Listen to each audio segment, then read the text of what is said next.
사진 두 장을 보겠습니다. 여러분 다 아시는 마라톤 경기의 사진입니다. 이 두 사진이 주는 영적 의미 여러분들 느끼고 계십니까?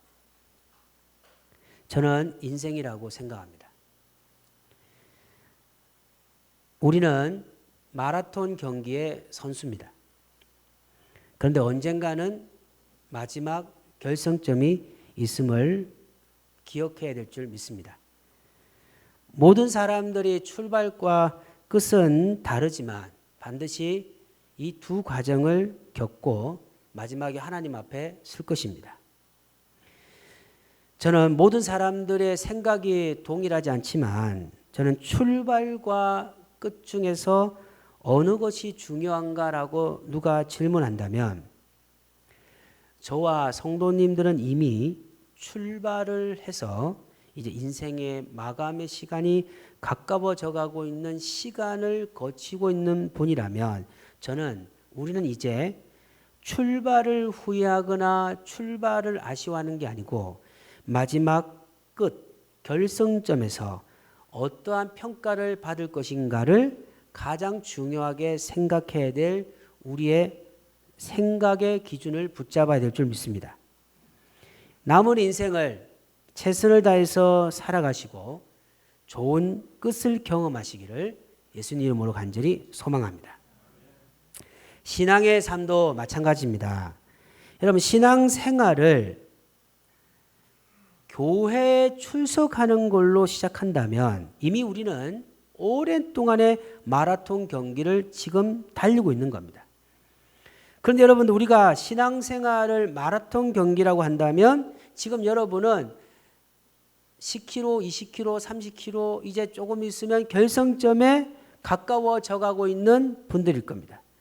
그러나 여러분 우리가 생각할 것은 뭐냐면 바로 우리 인생이 영적 마라톤이라면 이제 나는 영적 마라톤의 마지막 결선점에서 우리를 1등, 2등, 3등으로 평가하시는 하나님의 평가에서 나는 어떠한 점수를 받을 것인가라고 하는 생각을 가지게 된다는 거죠. 여러분 신앙과 마라톤이 가지고 있는 공통적 특징을 아십니까?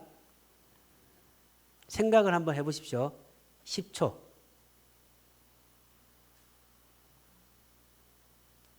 자, 첫 번째 신앙과 마라톤의 차이 공통 특징은 출발과 끝이 있다는 거죠.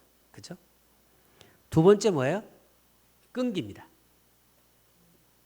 마라톤 경기에서 승리할 수 있는 사람은 고통의 시간을 이겨내야 됩니다. 저도 마라톤 선수가 아니기 때문에 그 고통을 잘 모르지만 마라톤 경기 선수가 인터뷰하는 걸 보니까 어느 한 시점에 가면요 포기하고 싶을 때가 온다는 거죠. 거기서 그걸 극복하면 결승전까지 갈 수 있다는 거죠. 많은 그리스도인들이 그 끈기의 삶을 포기하고 신앙의 삶을 포기하고 멈추는 사람들이 많습니다. 세 번째, 마라톤 경기와 신앙의 공통적 특징은 뭡니까? 정확한 목표가 있습니다. 정확한 목적이 있다는 거죠. 만약에 여러분 마라톤 경기 선수가 출발을 하는데 언제까지 달릴지 모르고 달린다면 그리고 자기가 왜 달리는지를 모른다면 그 선수보다 어리석고 불쌍한 사람이 없는 거죠. 우리가 매주마다 교회를 다니면서 내가 교회를 왜 다니는가? 내가 왜 신앙생활을 하는 건가? 나는 도대체 무엇을 얻고 싶어서 신앙생활을 하고 있는가라는 이 질문에 스스로 답을 얻지 못한다면 그 사람만큼 불쌍한 사람이 없다는 거죠.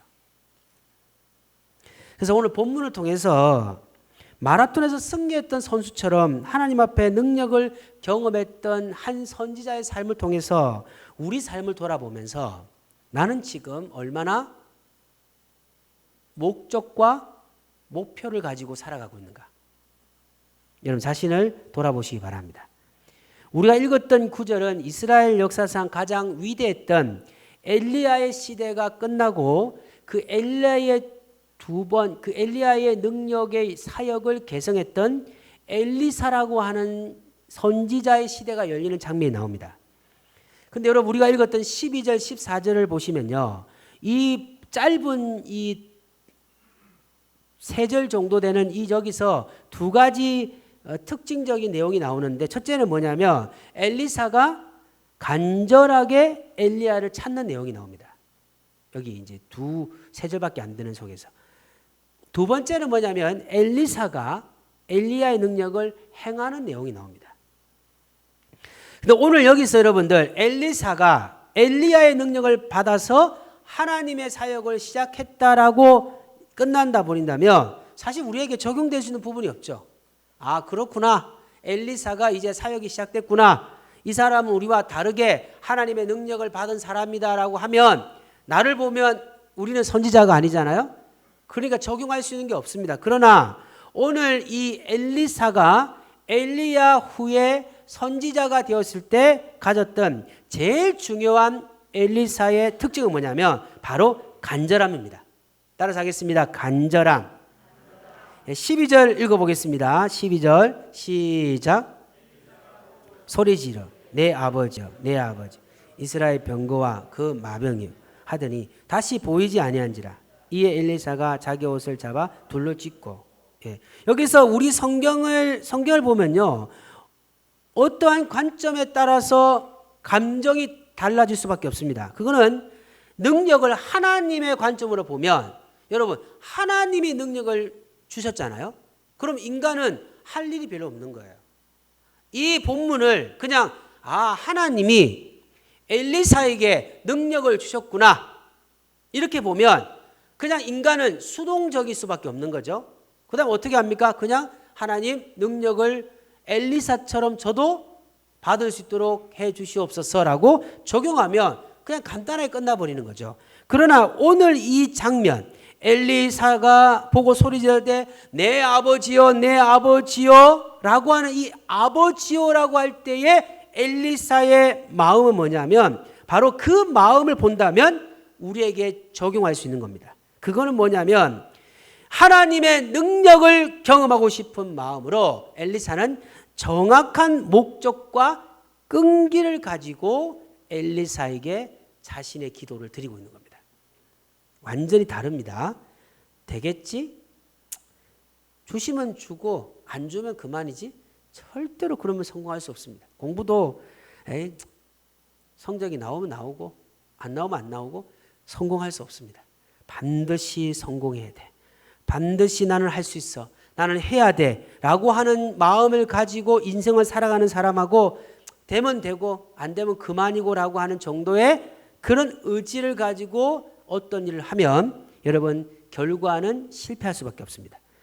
근데 문제는 신앙도 마찬가지입니다. 그냥 하나님을 그냥 단순하게 믿는 거예요. 그런 사람하고 나는 주님밖에 없다는 거죠. 내 생과 사를 인도하시는 하나님을 내가 만나지 않으면 내 그 하나님을 내가 의지하지 않으면 나는 살아갈 수 없다라고 생각하는 사람하고는 삶의 결단과 행동과 그 힘을 사용하는 그 깊이와 넓이가 다를 수밖에 없다는 겁니다. 여러분 우리가 오늘 이제 본문을 볼 때 이제 우리가 열왕기의 2장을 찾아보겠는데요. 여기 2장 12절 전에 다시 말하면 이제 우리가 본문을 읽었던 12절 전에 2장 1절에서 12절까지를 우리가 읽지 않았지만 간단하게 설명한다면 소리가 두 소리가 들리는 겁니다. 그러니까 왕하 2장, 열왕기하 2장 1절에서 11절에 보면요. 두 소리가 들린다는 겁니다. 무슨 소리인지 아십니까? 멈추라는 소리와 포기하지 않겠다는 소리입니다. 따라서 하겠습니다. 멈추라는 소리와 포기하지 않겠다는 소리. 제가 말하는 게 무슨 말씀인지 아시겠습니까? 12절 전까지 1절부터 11절까지 우리가 읽어보지 않았지만 1절부터 11절에는 두 소리가 계속 반복적으로 나갑니다. 그건 뭐냐면 엘리사에게 포기해, 멈춰, 의미가 없어, 어리석은 짓이야라고 계속 소리가 들리는데 엘리사는 뭐라고 말합니까? 나는 포기할 수 없어. 나는 끝까지 갈 거야. 나는 끝까지 멈추지 않을 거야 라고 하는 이 소리가 계속 충돌됩니다. 이 충돌되다가 12절에 드디어 엘리사가 엘리야의 능력을 경험하게 되는 겁니다.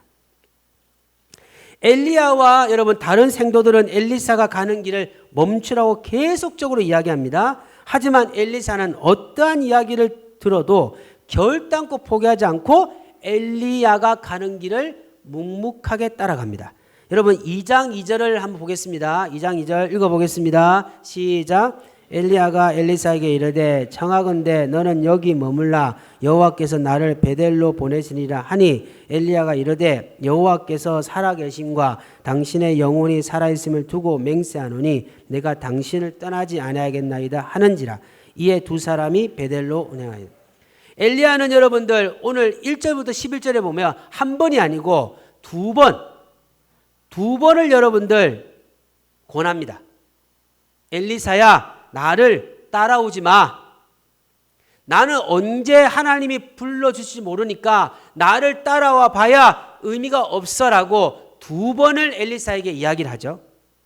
그리고 여러분들 또 엘리사에게 포기하고 멈추라고 하는 소리가 있습니다. 그 소리가 뭐냐면 3절입니다. 읽어보겠습니다. 시작. 베델에 있는 선자의 제자들이 엘리사에게로 나와 그에게 이르되 여호와께서 오늘 당신의 선생을 당신의 머리 위에 데려가실 줄을 아시나이까 하니 이르되 나도 또한 아노니 너희는 잠잠하라 하니라.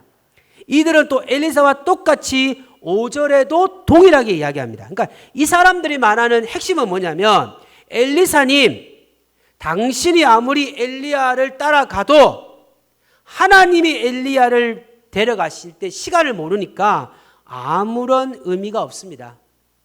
그 시간에 다른 일을 하세요. 어리석은 짓을 하지 마세요 라고 하는 겁니다. 여러분 오늘날 소리 아닙니까? 아니 세상에 문제가 생겼는데 어리석게 하나님 앞에 나와서 기도해? 이런 바보가 어디 있어? 아니 돈도 나오지도 않고 혜택도 없고 세상에 도움도 얻지 못하는 예배를 드리기 위해서 마스크를 끼고 예배를 드려? 이보다 바보 같은 짓이 어디 있어라고 사람들은 소리를 지르는 거예요.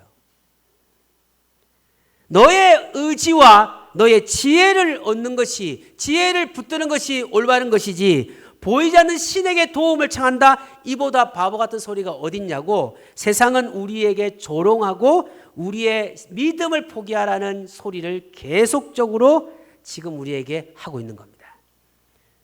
사랑하는 여러분들 그때 여러분 포기하지 않겠다고 외치시기 바랍니다.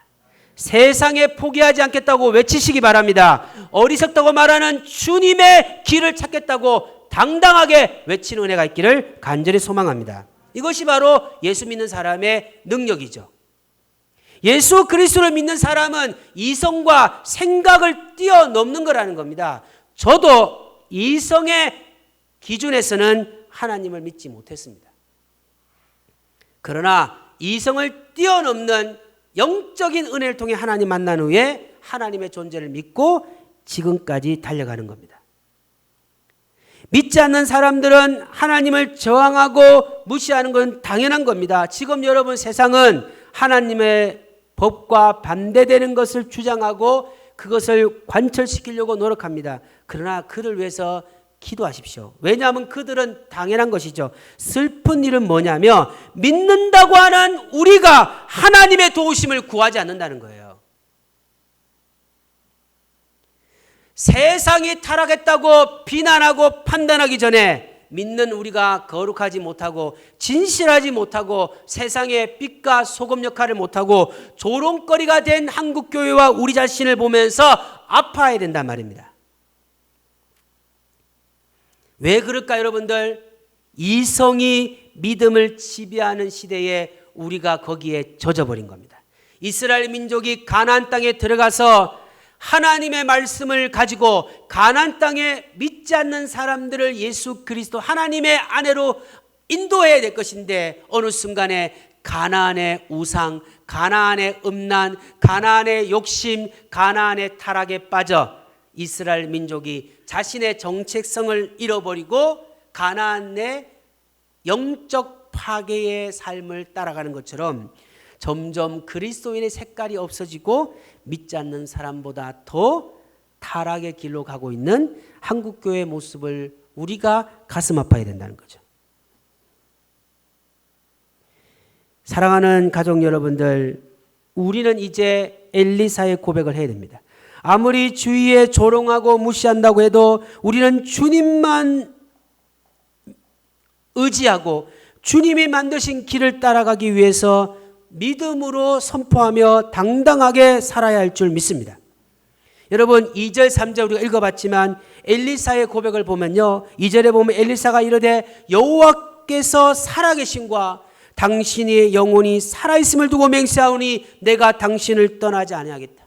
사람들은 다 떠난 겁니다. 그 당시 선지자 생도들은요, 당연히 엘리야는 하늘나라로 간다고 생각하는 거예요. 그냥 아무런 의미가 없는 겁니다. 그러나 엘리사는 오직 엘리야의 능력을 받고 싶다는 마음 때문에 사람들은 멈춰 있지만 어리석은 여행을 떠난 겁니다.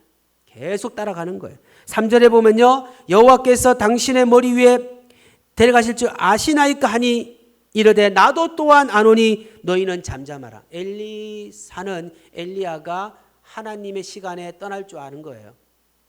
그 시간을 엘리사도 자신은 모른다는 걸 인정하는 겁니다. 그래도 하나님 앞에 기도하는 겁니다.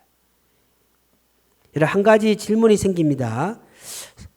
생각해 보십시오. 만약에 며칠 동안 엘리야를 따라가고 있습니다, 엘리사가. 그런데 하나님이 정한 시간에 갑자기 엘리야가 하늘나라로 그냥 사라져 버린다면, 여러분 엘리사가 했던 그 며칠 동안의 시간은 사실 의미가 없고 어리석은 것처럼 여기는 것이죠. 그러나 여러분, 왜 엘리사는 이런 행동을 했을까요? 기도하지 않는 시대에 어떤 사람들은 기도합니다. 예배를 드리지 않는 시대에 생명을 바쳐서 예배하는 사람이 있습니다. 전도하지 않는 시대에도 끝까지 복음 전파에 앞장서는 사람이 있습니다. 하나님을 위하여 눈물 흘리지 않는 시대에 그래도 교회와 민족과 열방을 위해서 우는 사람이 있는 거예요. 왠지 아십니까? 그들 마음에는 하나님에 대한 거룩한 목적과 목표가 있으니까 그렇습니다. 왜 그러면 엘리사는 그 사람들, 엘리야가 멈추라고 말하고 무의미한 행동일지 몰라도 끝까지 엘리야를 따라갔던 이유가 뭘까요? 그것은 그의 마음속에 한 가지 하나님의 꿈이 있었기 때문입니다. 9절입니다. 읽어보겠습니다. 시작. 나를 데려감이 당하기 전에 내가 네게 어떻게 할지를 구하라.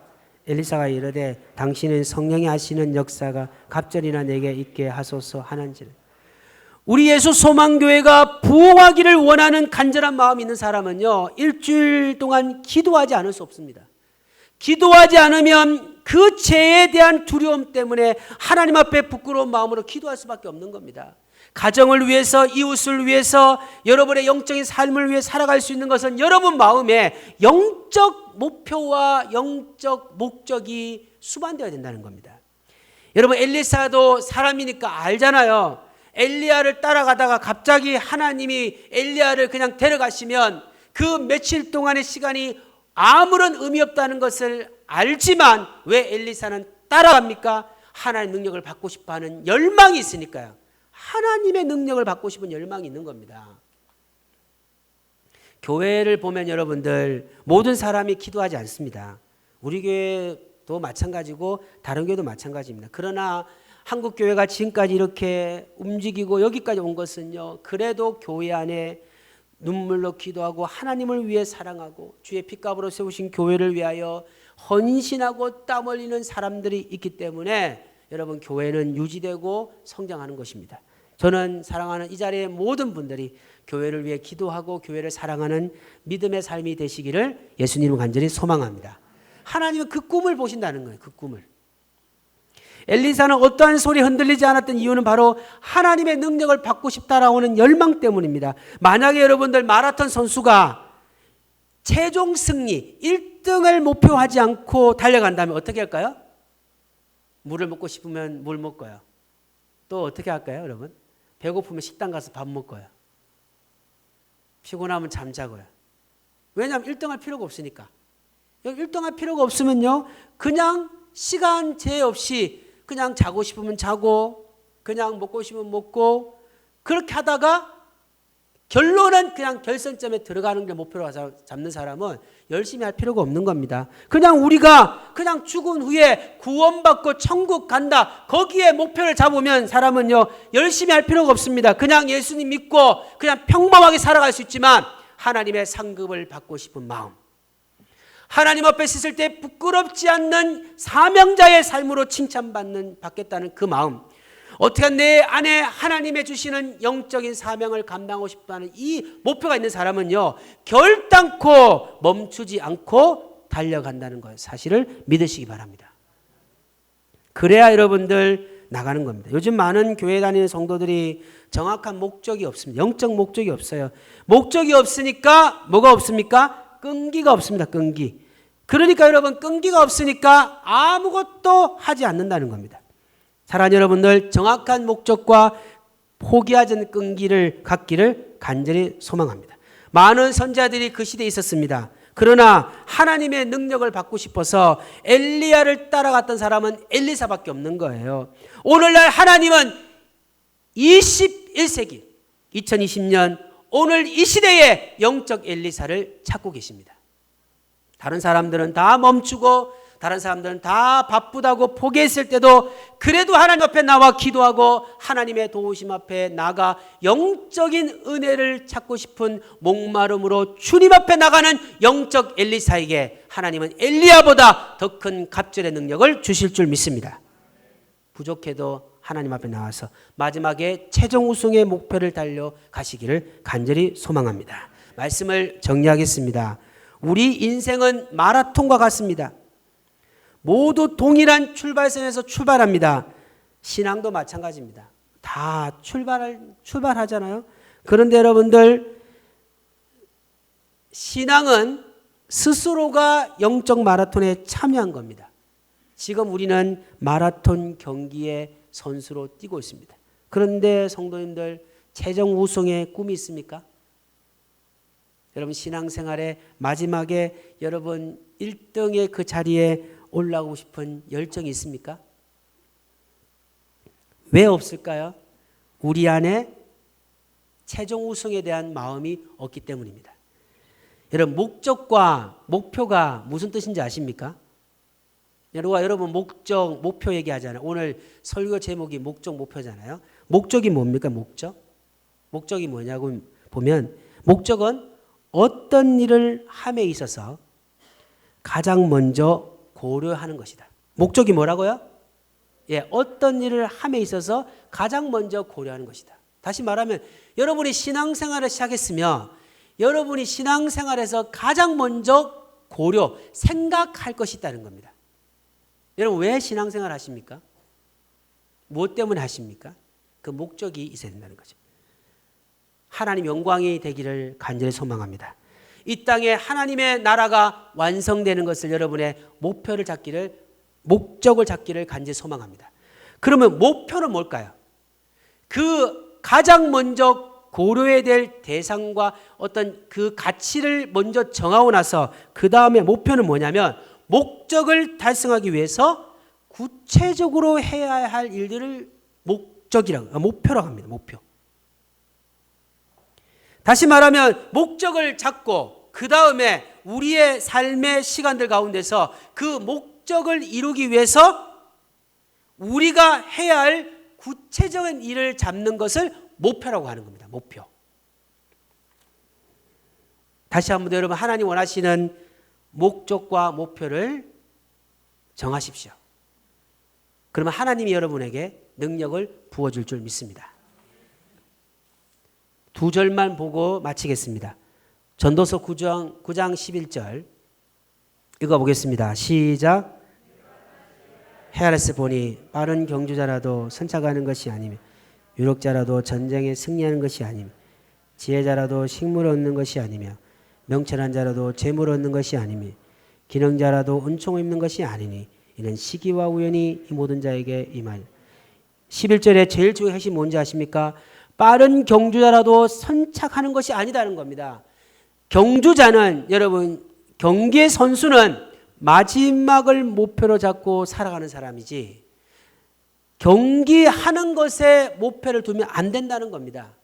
왜냐하면 마라톤 선수 중에 모든 사람이 다 결승점에 들어오는 것이 아니기 때문입니다.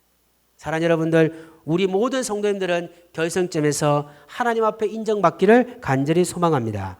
히브리서 12장 1절 2절 읽어보겠습니다. 시작.